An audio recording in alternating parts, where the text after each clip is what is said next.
gonna have to be able to pull something with brute force it. They're gonna have to brute force it, Trex, as we jump into the land of Dawn for this best of one between IHC and Brute Force. We're gonna find out exactly, once again, based on this game, ladies and gentlemen, this could already paint the picture for where Group B is gonna fall into place and who is gonna eventually face off against E7 from Group A. But we'll take a quick look here at the emblems, especially anything sticking out. Nothing too crazy, you know, for the most part. ZX Aura also, this Roger jungle, I think against this Nolan pick was nice. It was a good way to flex things. You know, they had it, they held it on, and they flexed it in. One interesting thing is, IHC confident that they're not, ooh, a little bit of damage on Ethan there, but in comes ZX Aura, able to get the first blood on to Fanger there. Well played, and that's already a kill into that Roger's hands. And if we recall back in the days of Jungle Roger, it's, you know, feed Roger, feed Roger. As long as you're able to do that, the composition will scale around itself. You know, yeah, anytime that happens, for Roger especially, you already start this snowball effect. You can do the same thing with a Nolan, though. You know, from Ashiro here, you can do that. So if they are some way able to brute force themselves into getting a kill early on, or a couple, even by the time it's the turtle, then they can actually get the snowball in their favor, because both these lineups are good for that. What's kind of big here is nobody on the side of IHC picks up the Purify here, which could work very well for Fanger here. Could get a bunch of those knockups. Same thing for the Farza getting stuns, and same thing for Marvin on this Barat. IHC getting a little bit risky here, kind of maybe relying a bit more on their mechanics to kind of dance around these team fights. But if Brute Force does get any big play, if there's a 3-man knockup, you know, Violent Requiem type things, it could be the turnaround at any point in this game for Brute Force. They do have that play potential. Yeah, the only thing I see, though, is even if you get like a good setup for Brute Force, it would be kind of difficult to get a quick kill off that. I mean, depending on what Forbid takes for his ultimate, most likely the Feather Airstrike, I don't see anything really else worth taking for them. That could turn the tide of some of these fights. So they already start up this first turn of the game. Let's see how Brute Force goes about this. I like the way Fanger's making his way around. He doesn't have level 4 yet, but in comes Daytona's welcome with that flicker. ZX Aura going to be able to take the turtle, but how are they going to respond to this? Marvin taking a lot of damage. Down he goes. Mashiro as well. IHC comes out on top, taking the turtle and 2 kills in that fight. And that's 2 kills on ZX Aura. So, you know, that's another meal for the Roger. Continues on at that scaling, that momentum thing we've been talking about here, and you could see it. It was really good usage from Aizen.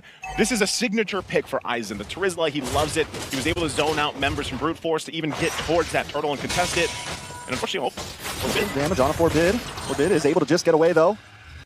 Kojic pops that Feathered Airstrike, and that's going to be nothing for Brute Force. Yeah, nothing they can pick up on. And, you know, that's the thing. You really just kind of have to go about this. Also, real quick, don't forget, throughout our event, to go ahead and grab the MSC pass while you guys can.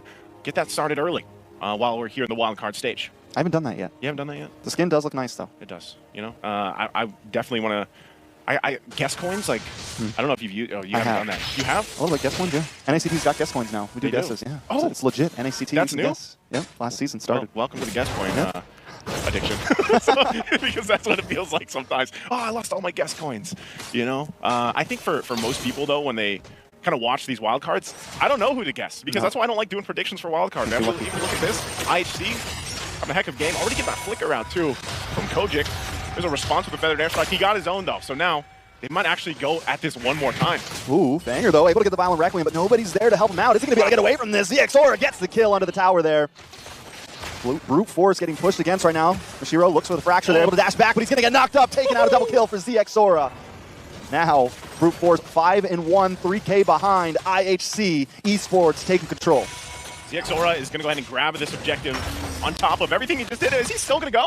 Ooh, the Detona's welcome does lock on, but he's just got to be able to try to get away from this. The knockup comes in from Ethan. In comes a penalty zone as well, an aggressive one at that. ZX Aura getting some free shots. Kojic pops the Feathered Airstrike, but ZX Aura's not stressing about it. Aizen still up and running, finally taken out. But ZX Aura finds one. He's looking for another 1v4. ZX Aura runs under the tower, takes a shot to the face. Violent Requiem almost gets a knock up, but unable to do it. Fanger finally falls down. ZX Aura still getting away. Knocked against the tower, but he's still alive and escapes safely with Forbid. Picks up a kill against Black March. It's a 3-for-1 trade. IHC on top. Are you kidding me? ZX Aura again and again and again.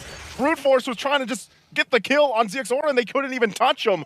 What a juggle around for this Roger pick. And now this is full snowball potential. I mean, look at him. And they have enough heal, too, just with the motivational roar from Ethan on this Minotaur pick. So you're seeing that. That was a full-on extended team fight that we just witnessed, where, in essence, Brute Force should have been able to possibly pick up a kill on ZX Aura, but they weren't able to. They're lacking the damage department. 6-0-2 for ZX Aura right now. Just locked in the Endless Battle. He's going to be packing even more of a punch, more cooldown, the whole kit.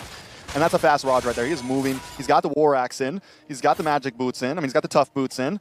I mean, and we just saw him. He had no fear, ran into the Farza while the Feathered Airstrike was going down, up against 4 members. I don't really, what is the answer to ZXOR right now? Oh man, the answer is really this. They got to somehow lock him down. It's just what I was saying in the draft, Trex. Part of the difficulty for Brute Force to be able to do that is working against this crowd control. Oh, Bebex. Bebex gonna get caught by the Detna's welcome. Push back. Wow. Wait a second, Ethan here with the oh no, the No One's Fury. Gonna get the knock up on a Marvin. Marvin gonna get pushed back, taking out 4-Bit, able to get the kill there. It's another one in the books for IHC. Write it down, Fanger. Unable to even get vision for this turtle. IHC gonna take another one. They're going to take this next objective 3 for 3 now, and they'll continue to take the resources around the map too, waiting for that orange buff to take from Brute Force. Going back to it, man, you know, what Brute Force has to do is very difficult because they're playing against the crowd control. Ooh, penalty zone up against Kojik. Kojik able to get away though. A little bit of damage on Mashiro. Final hit, Aizen picks up the kill. That's 1-3-0 for Mashiro. We were wondering which jungler was going to scale first, and it feels like ZXOR's got it with a sidestep coming away from Fanger. And now they may be able to take this tower here. Brute Force has to do something about it. Yeah, they're not going to be able to hold on to the tier 1 turret right now. Better to use. I'm offended. Locked up. ZXOR takes him out. Make that 2. A killing spree for Bid. IHC just brutalizing Brute Force right now. Yeah, they're the ones being brutal here. Nearly legendary at that point. Legendary. My goodness. Black March using the Spear of Destruction, and he's like, nope, I'm not going to follow up on that. Or even under the tier 2 turret. There's no entry point for him at all. He's got, guys, we need some more time. We're not even at the 10-minute mark. It's only 8 minutes in. They still have a Lord coming up here in about a minute. And the way things have been going, IHC should have full control even throughout the Lord. If Brute Force tries to show face around that Lord pit later on, they're most likely going to get just dismantled here. They need way more time to build up. As we look at the items, they're still in the mid lane. You know, this is actually, they're so far, they're so close to possibly getting just pulled in, and that's alone from Bebex. You know, like I said when we saw the draft, there's so much crowd control available to IHC to either initiate, heal, play defensively, and that's what they're doing here. So for Brute Force, you ask me what the answer is for them, man, they need to just buy time. I mean, we're talking about like 5 to 7 minutes maybe. Yeah, and I think the real what they're buying time for, right, has got to be this Moskov. Yesterday, Definitely. We saw a lot of teams that fell behind, and Moskov could carry. The possibilities are there. They also are going to have huge burst potential with this Farza. Not only that, but with the Farza, with the Moskov, they have some siege potential. They can kind of hang out and wait, let first, second, let first Lord, second Lord come to them, and they could defend. They have what it takes to be able to do that as long as they play it right. This could really be time to just turtle up, because you're right, there's not much you can do against the XOR except run and hide until that scaling slows down for him. Yeah, my goodness, too. On top of that, he just got the Malefic Roar, so, ZXOR is actually just, he's a major problem for Brute Force, but there's also just everything else from IHC, because so far what we've seen from them is overlapping their crowd control really well. Even if it means, sacrificing an ultimate here a little bit early, they play around this, the timings really well with the setup that they have. And as we look at the items here, you can already see it. Look at the disparity here, especially, for the gold lane. It's tough to work against. He didn't pick up a Spear. The new Skypiercer. We've been seeing that a lot on Roger, right? Yeah. And he didn't pick it up. He went for War Axe instead, which is something we haven't been seeing a lot for a new item. So I think it's an interesting take, at least for IHC, and the way he's kind of using this, getting some spell vamp there, getting some stack damage, but definitely a different route than a lot of Rogers we've seen in the past. Well, with that, they're going to have to go ahead and defend against this Lord. Conceal already going to be used. Not sure if Fangor wants to jump into that, but it looks like Brute Force will go ahead and clear out the Lord for now. They might still hold on to base turrets. That's what they want to do. Ooh, penalty zone into the backside. Followed up by the No One's Fury, but no one's there to back him up. Bibix goes into the backside. Ooh. Speaking of it, able to get a kill, but goes down for it. But he finds Kojik. A pivotal moment to find that backline mage. IHC able to finally break through the siege. They take 2 inhibitors, looking for the next one.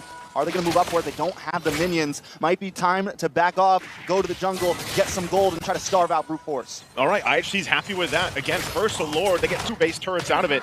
They don't have to just force this game to end. They can take the discipline route. They're nearly up 10. Well, they are up 10,000 gold. Brute Force, you're looking at how they're trying to defend this, and really that's kind of the winning condition for them. Black March needs these items to be locked in, and then even when he gets them locked in, his positioning has to be crucial, and that takes a ton of micro skill when it comes to these team fights because of the amount of CC thrown at him. Also, game fact here, Bebex decided to be a pro when he was the first to top the leaderboard in Mongolia. I guess that would be a pretty good decision. You top the leaderboard. One of the best. I'm one of the best. Why am I not? Why am I not getting paid to play? You know what I mean? Fair. Make that money, man. Because you're top of the leaderboard. Chase that bag. I don't know. Have you been on the top of the leaderboard? I was actually top 10 USA Khalid for a little bit. Well, my goodness. That was not what I was expecting. That was a long time ago. That was a long time ago? That was a long time ago. All right, well. Back in my wild days. Back in the wild days. But again, you guys, look at the items here far in the place. You can just see how far Brute Force is behind. And really, once the defensive items come gotta get locked in for them, you know, we're talking about maybe the 18 to 20 minute mark for Brute Force, then I think they'll be able to withstand some of this team fighting. But until now, it's more so they just gotta watch. Even this Lord, the second Lord, I don't think they can even get into this area without getting taken down. Fangor's gonna try though, but it's just stopped right away, even with a conceal. Does get the knockup, it's a lot of burst damage on Ethan. If they can get the kill here, it can be helpful, but he's able to pop the crown. Banger on the run now. Black March looks for an angle, still unable to find it, gets knocked out, taken out. Another kill on the board. 13-3, Black March down, and that is the thing that is supposed to shred down the Lord here. Brute Force out a valuable piece of material here. IHC looking to possibly try to end this. They got a wave on the bot side, a wave on the mid. Okay, this could be the game ender though. IHC, Black March not up for another 15 seconds. Can they defend? All right, Lord, they're going to try to pull him up to the top side. Fanger takes a ping load of damage. ZXR able to get the kill. Another one on to Kojic, and they're falling short, falling down as IHC stands tall. And IHC will come out swinging and snowball the game to victory here in a very decisive fashion against Brute Force. Again, this is